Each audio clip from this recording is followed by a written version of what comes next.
What's up, everybody? Tyson Roush, Let's Talk Jets. Hope everybody's having an excellent week. Still cold in New Jersey, so I'm still going to complain about it. But interesting day for the Jets, especially after yesterday and the speculation that Lance Newmark and Aaron Glenn are the front runners for the jobs. And I wanted to see what the reactions are all throughout media and social media and everything else. And it started this morning with Boomer and Gio on WFAN, where you heard uninspired, disappointed, concerned. The callers calling in, I've been a fan for 30 years. I'm tired of this. Solid 2.0. This team has no idea what they're doing. You go on social media, a complete dumpster fire where everybody's arguing and insulting each other, and it's just a mess.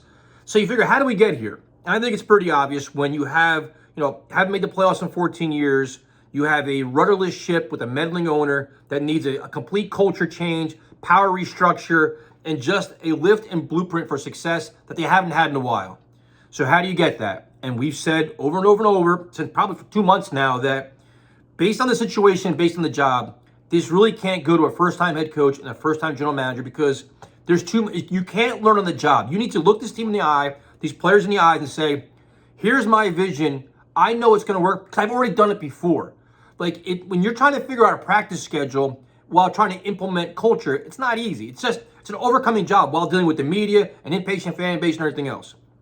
So when you hear about it, Aaron Glenn, you're like, it's like, well, the expectations going into the search was what? Vrabel, Brian Flores, Mike McCarthy, John Gruden was mentioned, all these established coaches, but they didn't come to fruition. Then it was like, well, if you don't get this established head coach, at least bring an offensive mind guy in here because the Jets need to find the quarterback of the future and a franchise quarterback, and you want a guy that can mold him, which is very important. They haven't had in forever. So you have guys like Joe Brady, Liam Cohen, Ben Johnson. None of them were part of the equation either. So if you're going to say with the coaching, what we wanted and what actually happened is a disappointing yes. If you're looking at getting a first-time head coach who's defensive-minded, is it disappointing? Yes, it is. So you go, well, if you have that, at least have the experienced general manager. They don't have that either as of now, as of this video, which is 7:30 on Tuesday. So you're looking at, here we go again, where first-time head coach, first-time general manager in a position that desperately needs guidance. So if you want to say the Jets if you're uninspired or disappointed, I completely understand it.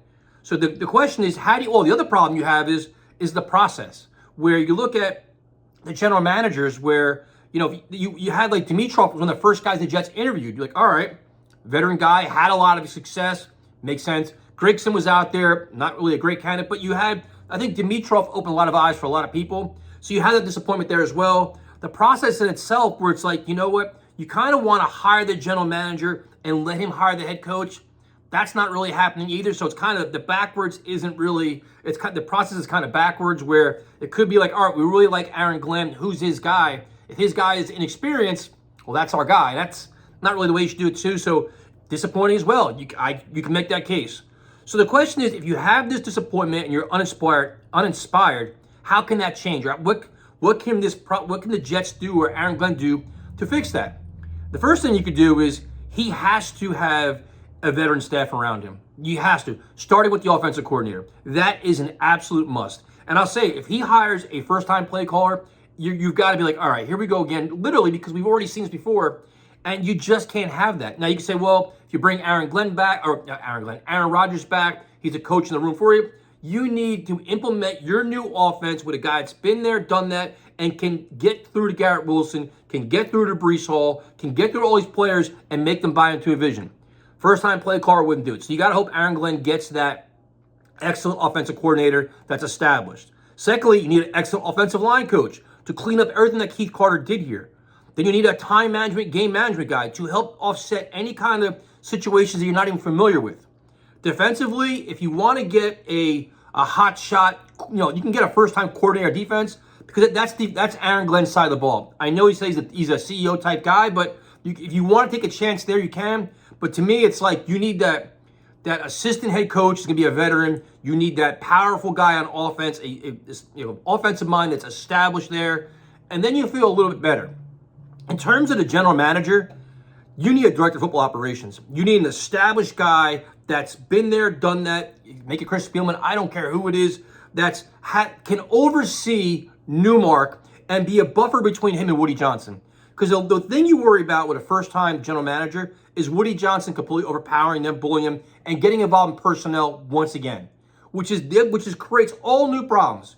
You literally want football guys making football decisions, but you want educated, experienced guys making those decisions for you. So if you have that buffer, whoever that person may be, in between Newmark and Woody Johnson, you feel a little bit better. Like, add veterans to the staff on every level to build up this resume. Because if you have a new front office, I want a brand new front office everywhere. New scouts, new evaluators, new pro personnel guys. Blow it all up and start over. Don't keep remnants of the past, because you're going to stay in the past. And that's been the Jets' problem forever. So I understand disappointment. I completely get it.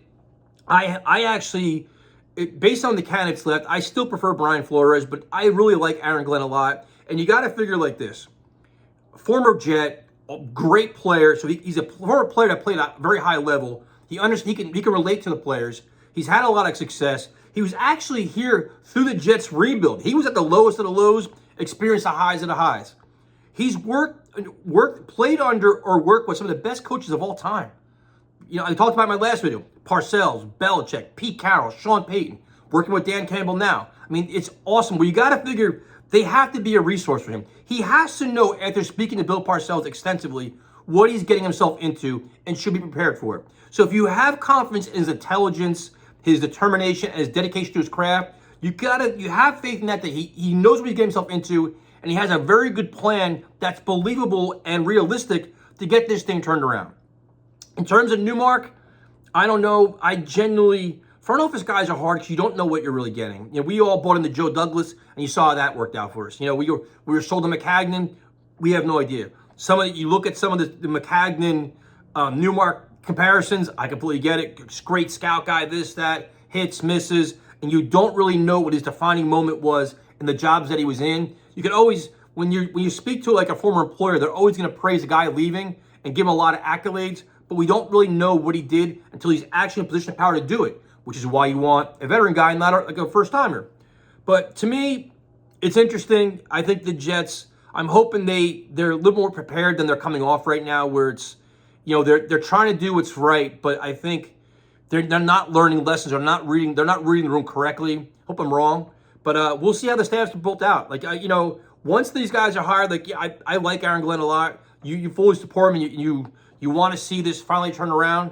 But the vision right now, it's like, all right, give us something, man. Like, we're trying so hard to buy in. Give us a reason to. Announce a coach. Like, you heard the rumors with Ben Johnson's staff, where it's like, what, Dennis Allen and Darren Rizzi, all these guys. Like, all right, come out firing with quality guys on your staff. That can alleviate a lot of nerves and a lot of the jitters in terms of what this program is going to be. In terms of the front office, do the same thing. Come out, your director of football operations, come out with a very good cap guy, and then you can feel a little bit better. Or prominent scouts, and see what happens. So let me know what you guys think. I'll talk to you later.